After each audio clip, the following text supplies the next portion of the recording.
Welcome to the banks of the Chena River, right here in the heart of the Alaskan interior near Fairbanks.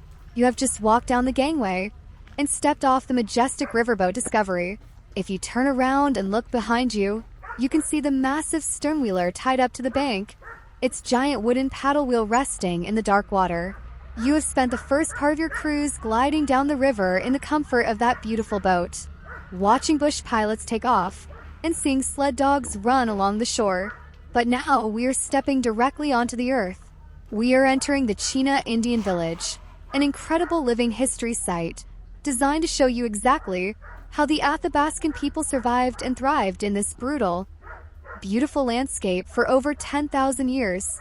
Before we start walking down the dirt path into the heart of the village, I want you to take a deep breath. You can smell the damp, rich earth of the riverbank, the sharp, clean scent of the black spruce trees surrounding us, and the distinct, faintly smoky aroma lingering in the air from the wood fires ahead. Look out at the water flowing past the hull of the Discovery. The Chena River is not crystal clear. It is a dark, opaque, moving force, colored by the glacial silt and tannins from the deep interior forests.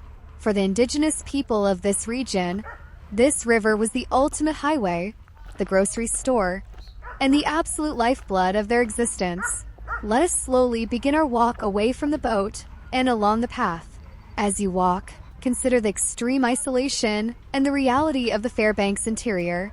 We are located just under 200 miles south of the Arctic Circle. The climate here is classified as subarctic, and it is a land defined by terrifying extremes. In the winter, the temperature right where you are walking frequently plunges to 40 or 50 degrees below zero, locking this river beneath feet of solid ice. In the summer, the temperature can soar into the 80s and 90s, and the sun simply refuses to set, bathing the river in 24 hours of manic, relentless daylight. To survive in a place that actively tries to freeze you in the winter and bakes you under a midnight sun in the summer takes a level of absolute brilliance, adaptability, and respect for the natural world. As we walk further down the riverbank, you will see a massive, strange-looking wooden contraption resting right in the water, slowly spinning with the current. You probably saw it working from the deck of the Riverboat Discovery as we pulled in. But stop right here and look at it up close. This is a fish wheel. It is an absolute masterpiece of survival engineering. Before the introduction of modern nets and motorboats, catching enough fish to survive a 9-month winter was a grueling, monumental task. The fish wheel uses the natural kinetic energy of the river's current to turn massive wooden paddles, which are equipped with wire or wooden baskets. As the salmon swim upstream against the current to spawn, the spinning baskets scoop them right out of the dark water and slide them down a wooden chute into a holding box. It operates completely automatically, 24 hours a day, fueled only by the flow of the river. Imagine standing here in late July or August during the height of the salmon run. The river would be thick with chum and king salmon, massive fish returning from the Bering Sea, swimming thousands of miles up the Yukon River and into the Chena. The sound of the heavy wooden paddles splashing into the water was the sound of life. But catching the fish was only the very first step. If you look just inland from the fish wheel, you will see the wooden smokehouses and the drying racks. Walk with me toward them. Notice how the fish are filleted. They are cut with absolute precision, scored deeply to allow the wind and the smoke to penetrate the meat. In this environment, you cannot just put food in a freezer. If the fish was not perfectly dried and smoked, it would rot. And if it rotted, your family and your sled dogs would simply starve to death in February. The women of the village were the undisputed masters of this process. They would tend the smoldering fires of green alder or hickory wood day and night, keeping the temperature perfectly low so the fish smoked slowly without cooking. And that smoke served another incredibly vital purpose that you are likely noticing right now. Let us talk about the bugs. If you step away from the smoke of those fires, you will immediately be introduced to the legendary Alaskan mosquito. In the summer, the top few inches of the permafrost thaw out, turning the interior of Alaska into millions of square miles of shallow, stagnant puddles sitting on top of a block of ice. It is the perfect breeding ground.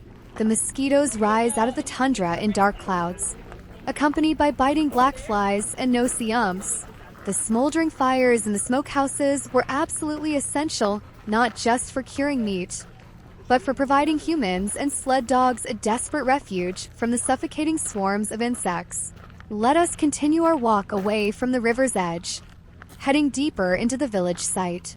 Stop in front of the elevated wooden cabin, sitting high up on those sturdy log stilts.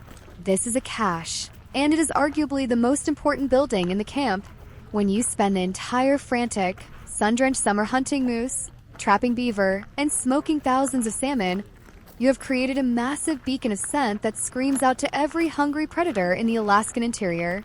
Massive grizzly bears, black bears, and highly aggressive wolverines would love nothing more than to break into your winter food supply. To prevent utter disaster, the cache was built high off the ground, but look closely at the poles supporting it. Traditionally, the bark was stripped completely off the spruce logs, making them incredibly slick. Sometimes an extra piece of wood or metal was flared out at the top of the pole, acting like an inverted cone that a climbing animal could not physically get around. A small ladder was used to access the door, but the golden rule was that it was never, ever left leaning against the structure. The moment you retrieved your supplies, you took the ladder down. A secure cache meant the difference between making it to spring or perishing in the dark depths of January. Walk with me past the cache and look at the traditional winter dwellings. The Athabascan people were traditionally nomadic, moving with the seasons, following the caribou herds and the trap lines. In the summer, when they were camped along the river for the fish harvest, they used temporary shelters like tents made of moose hide or waterproof sewn birch bark. But when the crushing grip of the interior winter set in, they needed something far more substantial. They built semi-subterranean homes. They would dig down into the earth, using the natural insulation of the ground to block the screaming winter winds. They would then build a frame of sturdy spruce logs over the hole and cover the entire structure with massive layers of moss, tundra, and earth. Inside, with a small fire burning in the center and the entrance heavily draped in thick hides, these earth lodges remained remarkably warm, even when the outside world was minus 50 degrees. Let us slowly make our way toward the center of the camp, where the clothing and hides are displayed. Stop here and really look at the pelts. We rely on synthetic fibers and modern heating to survive the cold. The Athabascans relied entirely on the animals they shared the land with. Look at the incredibly thick, hollow hair pelts of the caribou.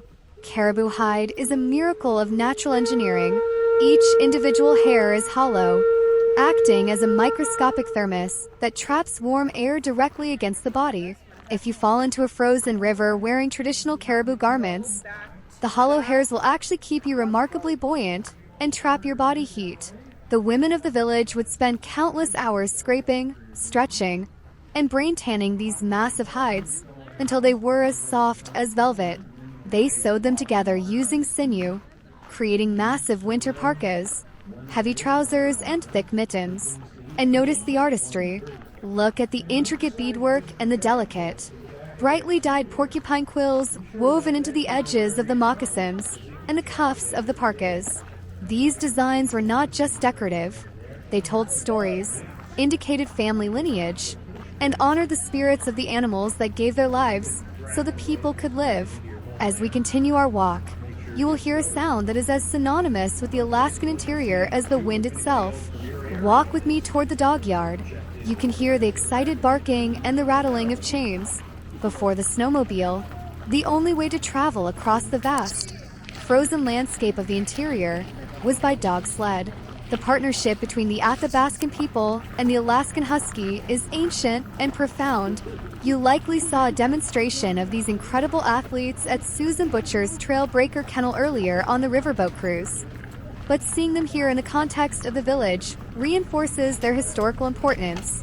These dogs are bred entirely for one purpose: to run.